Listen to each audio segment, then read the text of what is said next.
খুবই সম্মান করি ডক্টর ইউনূসকে, but fact is a fact. যা বাস্তব তা বাস্তব, তা সত্য, সেটা অস্বীকার করা যাবে না। মানুষের প্রাণ যখন ওষ্ঠাগত, মানুষ যখন বাজারে গেলে খাবারের দাম দেখে অতিষ্ঠ হয়ে যায়, মনে করে এরকম করে জীবনযাপন করা যাবে কীরকম করে, সেই প্রেক্ষিতে যে কাজটা তিনি করেছেন, 100টা পর্যায়ে নতুন করে ভ্যাট ট্যাক্স লাগিয়েছেন।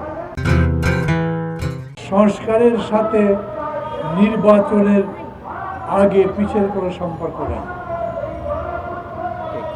যে সংস্কার আপনি করতে চান, যতদূর করতে চান, সবাই মিলে আলোচনা করে ঠিক করা হবে। এবং ডক্টর ইউনূস নিজে আমাদের সঙ্গে কথা বলবার সময় বলেছেন, পত্রিকায় তার এই সংবাদ ছাপা হয়েছে, জাতীয় ঐকমত্যের বাইরে কোনো সংস্কার করা হবে না। আজকে পত্রিকায় দেখবেন ছাপা হয়েছে, একটা কমিটি রিপোর্ট দিয়েছে, তারা দ্বিকক্ষ বিশিষ্ট পার্লামেন্টারি সিস্টেমের কথা বলবেন। এই দ্বিকক্ষ বিশিষ্ট পার্লামেন্টারি সিস্টেম যদি অনেকগুলো রাজনৈতিক দল না মানে, তাহলে এটা হবে না। এটা যদি যৌক্তিক হয় তাও হবে না। অনেক দল আছে যারা মনে করেন যে সংখ্যানুপাতিক ভিত্তিতে, সংখ্যানুপাতিক আসনের ভিত্তিতে সংসদ নির্বাচন হওয়া উচিত। আমি মনে করি না। আমি মনে করি এইরকম ভোট দিলে শেষ পর্যন্ত ওই পতিত স্বৈরাচার ব্যাপক সংখ্যক আসন নিয়ে চুরি চামারি করে অর্থের জোরে জিতে আসতে পারে। আমি মনে করি এরকম করে যতগুলো জায়গা আছে আমাদের যাতে ঐকমত্য হবে, কেবল সেই বিষয়গুলোতে সংস্কার হবে, আর বাকি বিষয়গুলো ভবিষ্যতের জন্য রেখে দেওয়া হবে। কিন্তু আজকের এই সভা তার চাইতে গুরুত্বপূর্ণ বিষয় নিয়ে খরচ হচ্ছে। ওই যে কবিতায় আছে, ক্ষুধার্ত শিশু চায় না স্বরাজ, চায় দুটি ভাত একটি নুন। দেখেন জিনিসপত্রের দাম কিরকম বেড়ে গেছে, কে না জানে, সারা দুনিয়ার মানুষ জানে। ডক্টর ইউনূস জানেন না, অন্যান্য উপদেষ্টারা জানেন না, না জানে তো বটেই। দায়িত্ব পাবার পরে পরে জনাব সালেউদ্দিন আহমেদ বাজারে ঘুরেছিলেন একটু করে, জিনিসের দাম এত বেশি কেন, কিভাবে কমানো যায়, সেটা যারা বিক্রেতা তাদের সাথে কথা বলতে গিয়েছিলেন। উনি ফিরে আসবার পরে জিনিসের দাম আরও বেড়ে গেছে। এটা পত্রিকায় লিখেছে। আজ পর্যন্ত জিনিসের দাম কমাবার ব্যাপারে এই সরকারের আমরা অন্য কোনো উদ্যোগ দেখিনি। নিউজ পত্রিকার সম্পাদক নুরুল কবির এই প্রধান উপদেষ্টার একটা ইন্টারভিউ করেছিলেন। আমি মনে করি আপনারা অনেকে দেখেছেন, যারা দেখেননি তাদেরকে নতুন করে দেখবার জন্য অনুরোধ করব। নুরুল কবির তাকে জিজ্ঞেস করেছে, আপনাদের সরকারের সাফল্য কি বলেন তো। আচ্ছা, আমি যদি আপনাদের জিজ্ঞেস করি, এই রাস্তা দিয়ে যে মানুষগুলো হেঁটে যায় তাদের যদি জিজ্ঞেস করি 5 মাসে এই সরকারের সাফল্য কি, কি জবাব হবে? আমি তো জবাব দেবার মতো কিছু দেখি না। একটা বলতে পারেন, দায়িত্ব নেবার পরে ডক্টর মোহাম্মদ ইউনূস যে আমেরিকা বেড়াতে গেছিলেন বা কাজে গেছিলেন, সেই কাজের সময় অন্তত বিদেশি যারা বন্ধু দেশ আছে তারা $10 বিলিয়ন আমাদেরকে সাহায্য করবার অঙ্গীকার করেছিল। সেই $10 বিলিয়ন পাইপ লাইনে আসছে, আমাদের কাছে আসছে। আপনারা কি মনে করেন ডক্টর ইউনূসের যত বড় নাম, অত বড় মাপে $10 বিলিয়ন চলে?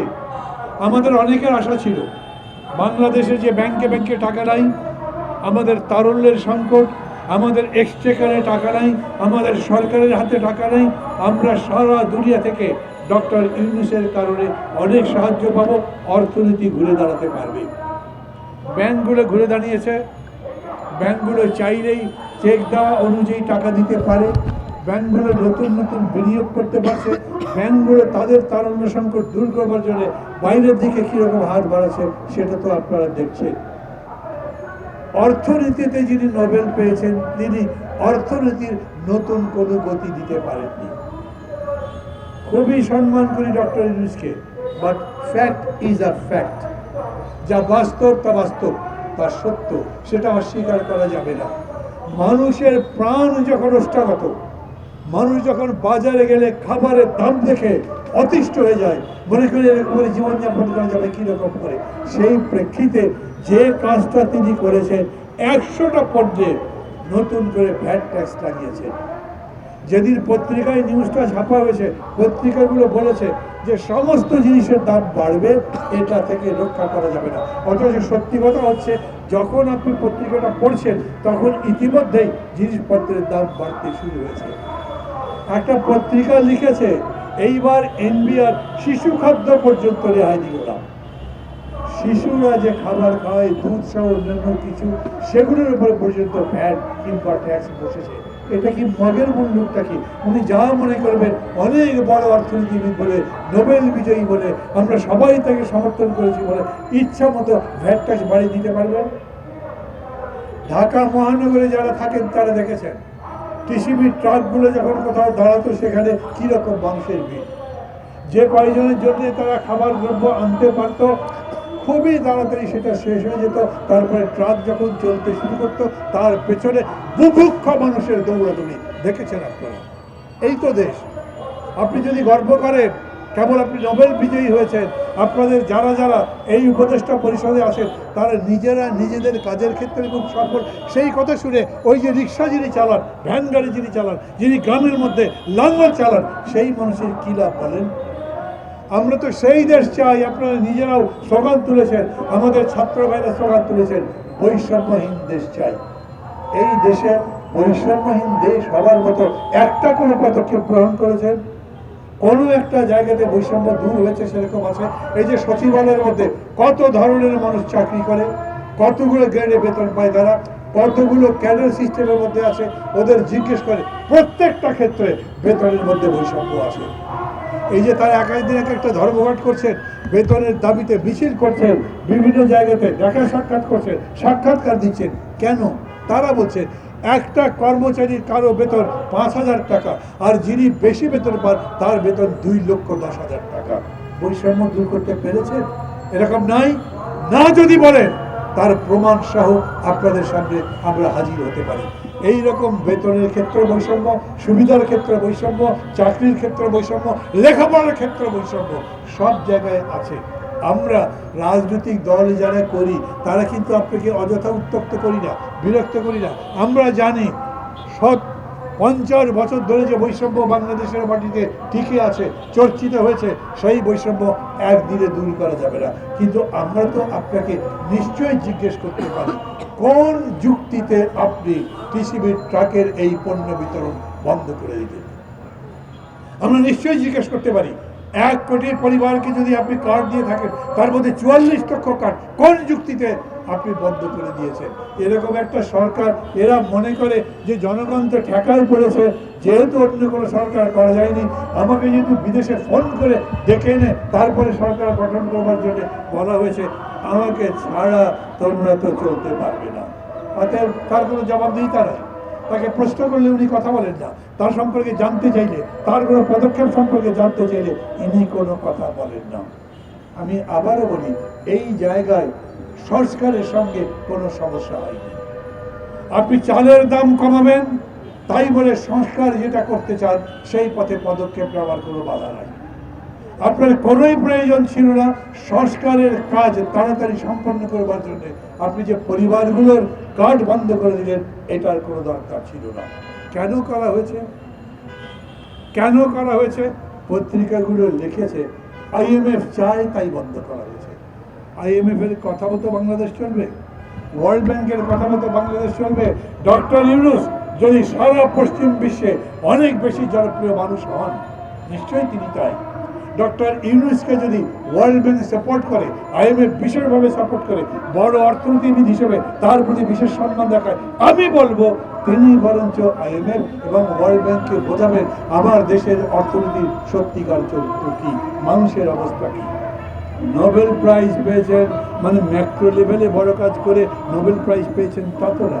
আপনি ক্ষুদ্র ঋণের উপরে নোবেল প্রাইজ পেয়েছেন, আপনি শান্তিতে পেয়েছেন, কারণ তারা মনে করেছে আপনি ক্ষুদ্র ঋণের উপরে এত কাজ করতে পেরেছেন যে গরিব মানুষের জন্য শান্তি ফিরে এসছে। আমি প্রশ্ন করি, গরিব মানুষকে এখন জিজ্ঞেস করেন গ্রামে কিংবা কারখানার মধ্যে, সেই মানুষদের ঘরে এখন শান্তি বিরাজ করে? দ্রব্যমূল্যের কারণে করে না। এই হলো বাস্তব এবং এই হলো সত্যি, যেই কারণে তিনি doctor Mohammad Yunus Nobel prize পেয়েছিলেন, সেই কারণ এখন নষ্ট হয়ে গেছে, হারিয়ে গেছে। সেই কাজ এখন মানুষের কোন কল্যাণে আসছে না। অতএব আমি একদম নির্দ্বিধায় প্রথম দাবি করব, এই যে ভ্যাট ট্যাক্স, পরিবারের কার্ড বন্ধ করা এবং পৃথিবীর ট্রাকে দরিদ্র মানুষের জন্য খাবারের বন্দোবস্ত করা, যেটা বন্ধ করেছেন সেটা অবিলম্বে চালু করতে হবে। Doctor Mohammad Yunus, professor Yunus sir, উনি আমার শিক্ষক ছিলেন, সরাসরি শিক্ষক। আমি তাকে বলি, আপনি যে শিক্ষা দিয়েছেন অর্থনীতিতে আমাকে, আপনার ছাত্রদেরকে, সেটা এই কথা বলে না যে আপনি গরিব মানুষের উপরে ট্যাক্স বসাবেন, ওদের উপরে, ওদের কথা মতো। আর এদিক দিয়ে জনগণকে ভোট দেবার কথা যতই তারা জিজ্ঞেস করে আপনি চুপ করে বসে থাকবেন। খুবই স্পষ্ট করে রাজনৈতিক দলগুলো বলেছে, যখন আপনি বলেছেন আমার পরিকল্পনা অনুযায়ী আমি মনে করি সংস্কার করে ভোট দেওয়ার জন্য সামনের বছরের জুন মাস পর্যন্ত দরকার, আর যদি রাজনৈতিক দলগুলো না চায় তাহলে এই বছরের মধ্যেই মানে ডিসেম্বরের মধ্যে আমি নির্বাচন দেব। রাজনৈতিক দলগুলো কি বলেছে শোনেননি? এই মঞ্চ থেকে যারা বক্তৃতা করেছেন তারা কি বলেছেন আপনারা শোনেননি?